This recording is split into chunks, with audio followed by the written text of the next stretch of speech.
Welcome to the Friday edition of Juan's World, and I had a topic which I will get to eventually, but I'm right now a little bit disturbed, maybe. I don't know what the right word is. Discombobulated, I guess, something, because I just had an email from one of my students saying that she's been in hospital for a week with a fractured leg, can't walk, because she was hit by a car. And I don't know any of the circumstances, but it's left me feeling kind of bereft, I guess. I mean, she's not a friend or something like that, but when my students are in pain, it pains me. So I'm going to dedicate this video to Srelyuk, and maybe she'll even see it at some point, I hope so. And my topic, continuing on from Tuesdays, is to talk about sex and gender a little bit again, but mostly to talk about how we affect social change. Just to recap what I talked about on Tuesday, sex concerns biological facts, like what sex organs you have and what hormones you secrete and so forth. And gender has to do with how your biological sex is configured culturally, so that biologically we can talk about male and female, but culturally we talk about being masculine or being feminine. And the thing is that we can't do much about our biological assignment. We can do a lot, but most of the time we are pretty much stuck with what we have biologically. But we can do a lot about how we display our masculinity or femininity. And at the closing of my last video, I said that we can do a lot about gender, about masculinity and femininity. But how do we do it? And that's the million-dollar question that I didn't answer then. And just to give you a spoiler alert, I'm not really going to answer it here either, but I'll give it a try. Let's go down that path.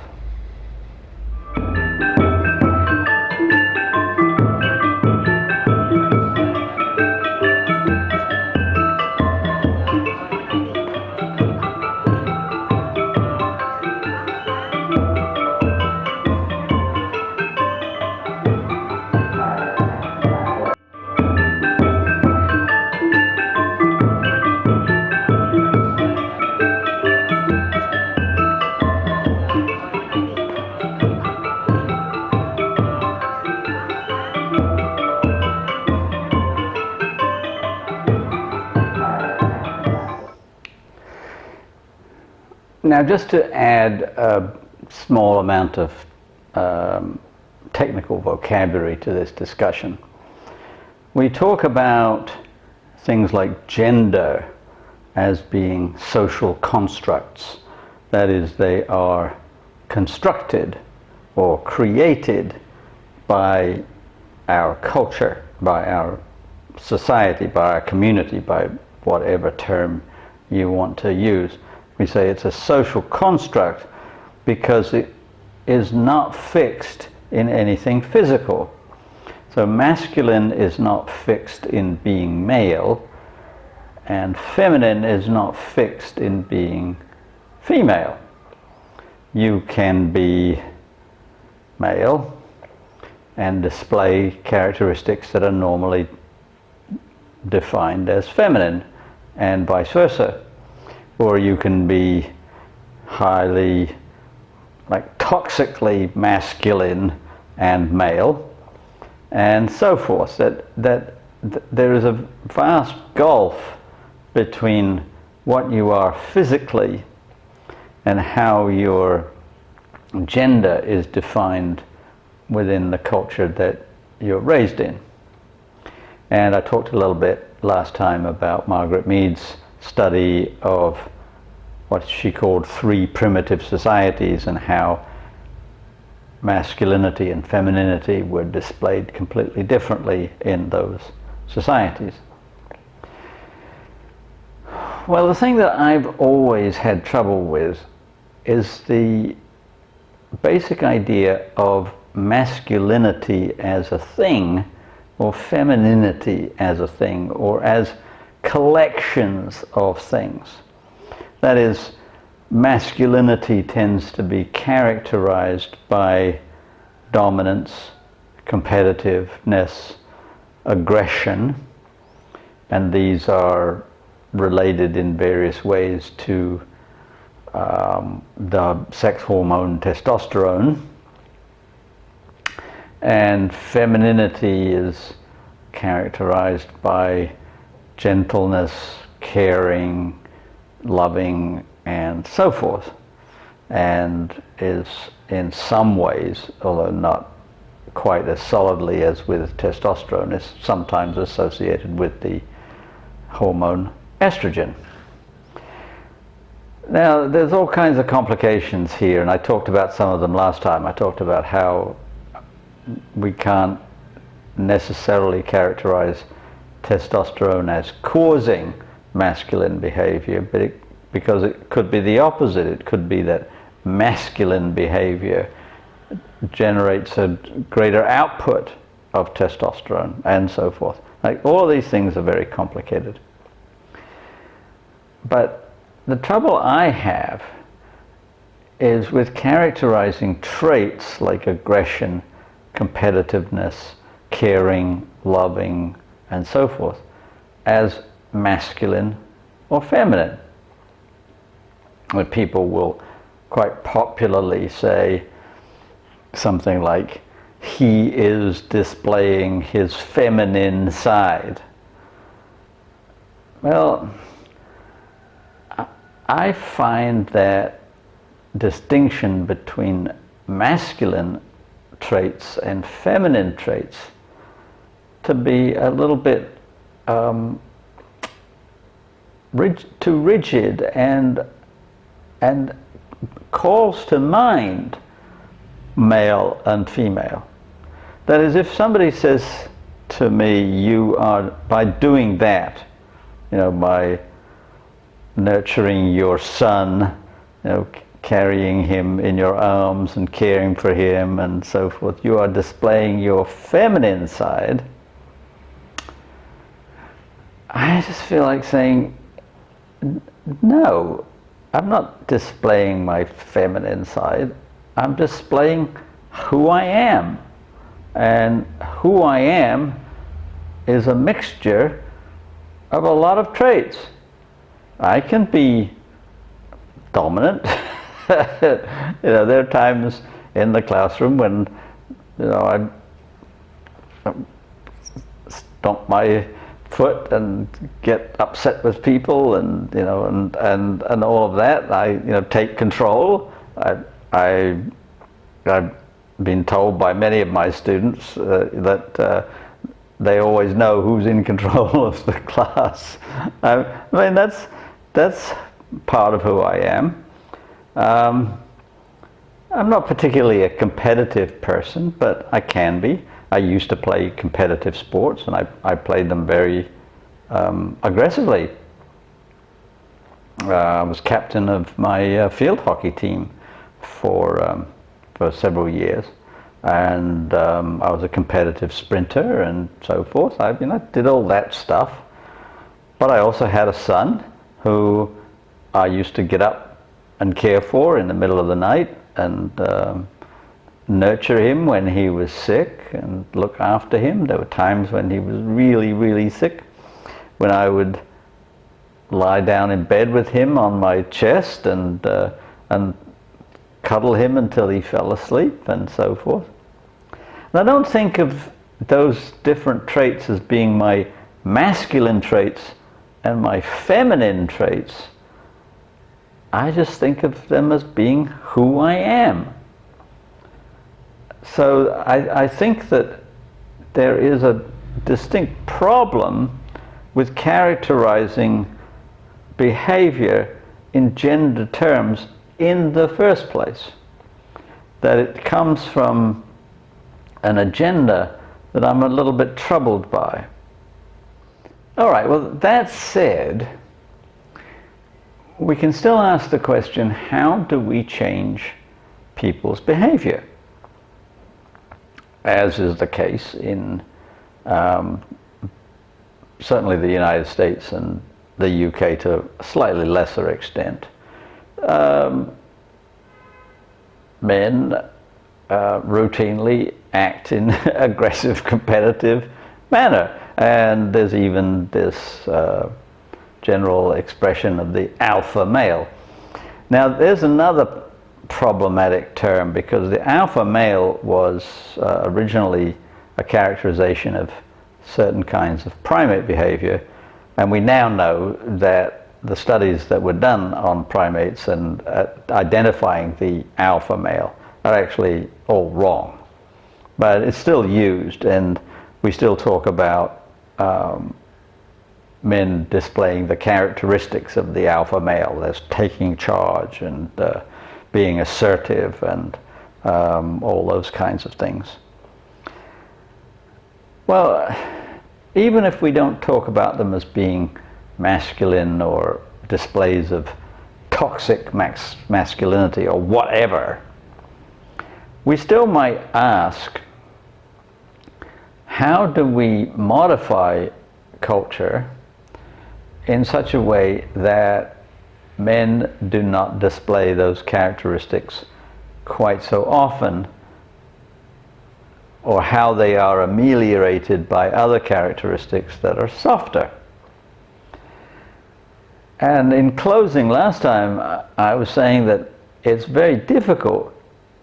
There's a chicken and egg problem, like the egg being what we want and the chicken being how we are. And how we are is a culture in which the alpha male and concepts of masculinity and femininity and feminism and so forth are stock in trade. How do we change them? Now, to try to answer how change happens in society is a really tall order, and social scientists have been arguing about it for a very long time. There are two really big camps. One of them, the camp of materialism, exemplified by Karl Marx, who says that when the material conditions of a culture change, then its ideology changes. So that, for example, when a society moves from hunting and gathering to domesticated plants and animals, that's a material change which leads to changes in all kinds of areas, including the division of labor, religion, and so forth.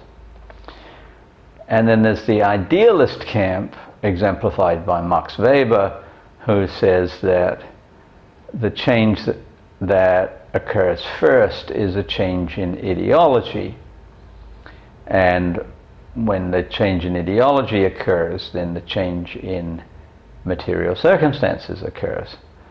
But what neither of them fully address is what causes those changes in the first place. What causes a culture to move from hunting and gathering to domestication? We like to think, or at least popularly, I don't think this way, but popularly the idea is, oh well, the move from foraging to domestication is one of reduction of labor, which just isn't true. Anthropologists have demonstrated for a very long time that domestication is harder than hunting and gathering. And ought to make sense to you when you think about it. Hunting and gathering is just harvesting. You don't have to raise the crops. You don't have to look after the animals. You just take them. So that's like 10% of what you have to do if you raise crops, or if you herd animals. That you've got to spend all of your day plowing and sowing and reaping and mowing and all of that, and milking and looking after things and taking care of the sick. If you're just hunting and gathering, you just go out and get an animal and bring it home. That's it. So that can't be the answer, and in fact anthropologists don't have any clear answers as to why that change occurred. But that's not the critical issue here. The critical issue is it the change in the material circumstances that causes the change in ideology, or the other way around? And my rather craven answer is, I think it's both. I think that they work together, that changes in ideology help changes in the material circumstances, and the other way around. They work as a combination. So if we look at things in the area of male and female and masculine and feminine in my own lifetime, I've seen enormous changes. When I was a young boy in the 50s, in the suburb where I grew up in South Australia, Monday to Friday, all the men in the neighborhood went off to work, all the kids went off to school, and all the women stayed home, and they spent the day cleaning the house and cooking and all of those kinds of things, so that when their husbands came home and the kids came home in the evening, there was a meal prepared for them, and the house was clean, and so on. And that was the life I grew up with. And my mother, and eventually most of the women in the neighborhood, rebelled. They wanted a different life. How did that happen? My mother, first crack off the bat, started taking the train into Adelaide so that she could go to teacher training college, so she could train as a teacher, and become, in a professional sense, equal with my father, who was also a teacher. One of the really good things about the structure of pay in teaching in both Australian schools and English schools is that there is no bargaining or merit system for pay. You don't get a job and negotiate with the head what your pay is going to be. It's fixed according to how long you've been teaching, what your rank is, and your qualifications, and that's it. It's a fixed scale. So my mother did earn less than my father because she'd been teaching for less time. She had a lower scale because of her qualifications also. But she was working full-time, same as my father. She left the house at the same time. She taught at a primary school, my father taught at a secondary school, so they taught in different places. And in fact, I never had my parents as teachers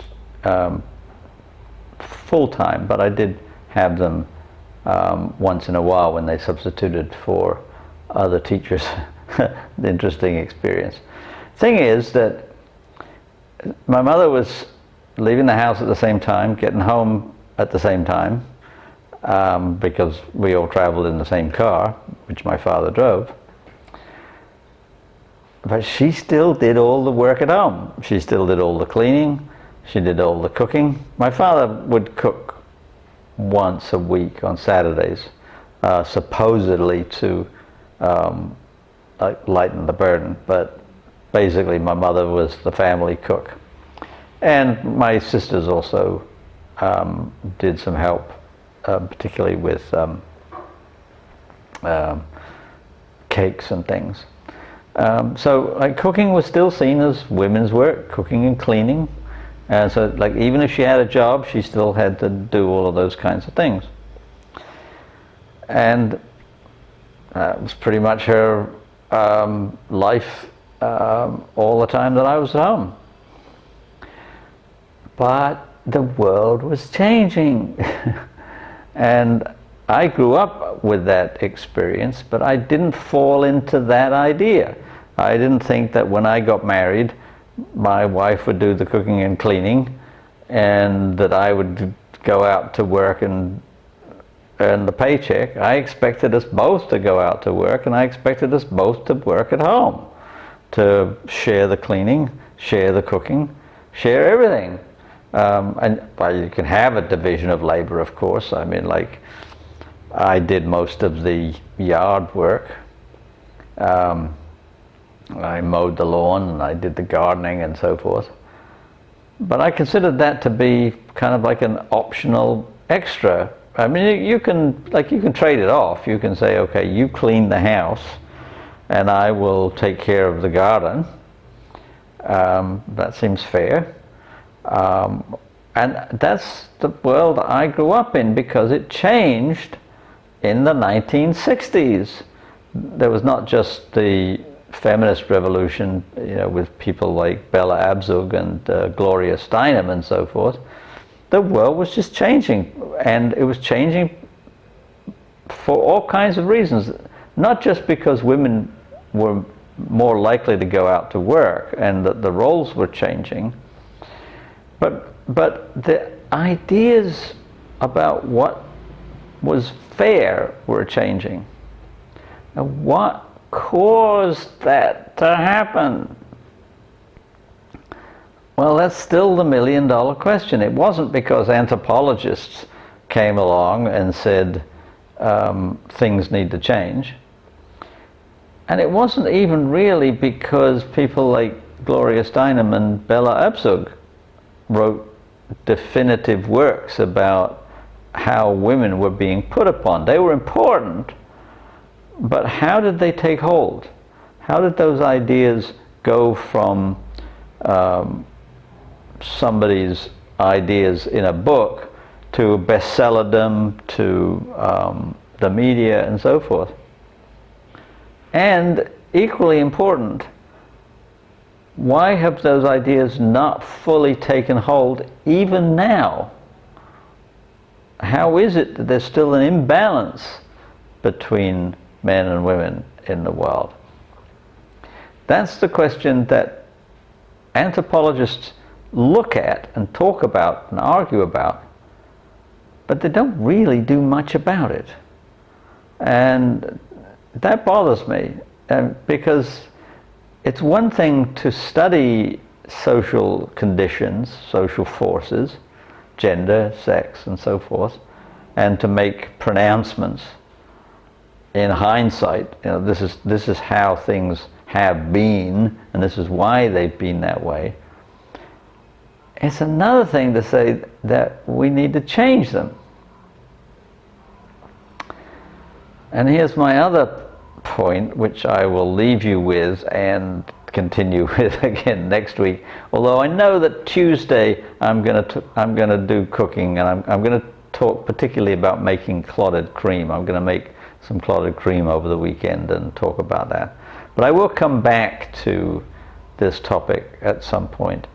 And the point I'm going to make is that social change is not just complicated to effect, it's also complicated in terms of what happens when things change, because culture is not modular.